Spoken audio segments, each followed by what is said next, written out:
অতীতের ভুলের জন্য নিঃশর্ত ক্ষমা চেয়েছেন বাংলাদেশ জামায়াতে ইসলামের আমির ডাক্তার শফিকুর রহমান।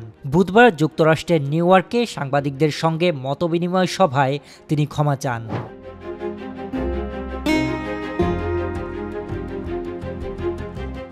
ডাক্তার শফিকুর রহমান বলেন, 1947 থেকে আজকের দিন পর্যন্ত আমাদের দ্বারা যে যেখানে যত কষ্ট পেয়েছেন আমরা বিনা শর্তে তাদের কাছে মাফ চাই। সাউথ টাউনে হোক আপনার স্বপ্নের আবাসন, শতভাগ রেডি প্লট, সাথে সাথেই সাফ কাবলা রেজিস্ট্রি। জামায়াত আমির বলেন, এই অ্যাপোলজি কমপক্ষে 3 বার চেয়েছি। অধ্যাপক গোলাম আজম, মৌলানা মতিউর রহমান নিজামী এবং আমিও চেয়েছি। কিছুদিন আগে এটিএম আজহার যখন জেল থেকে মুক্তি পেলেন তখনও বলেছি, আমি সব ব্যক্তি এবং সংগঠনের পক্ষে নিঃশর্তে আপনাদের কাছে ক্ষমা চাই, আপনারা আমাদেরকে ক্ষমা করে দেবেন।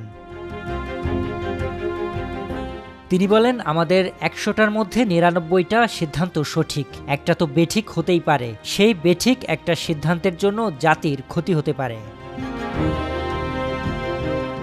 এ সময় নির্বাচন নিয়ে তিনি বলেন, জাতীয় সংসদ নির্বাচনের আগেই পিআর সহ বিভিন্ন ইস্যুতে গণভোট করতে হবে।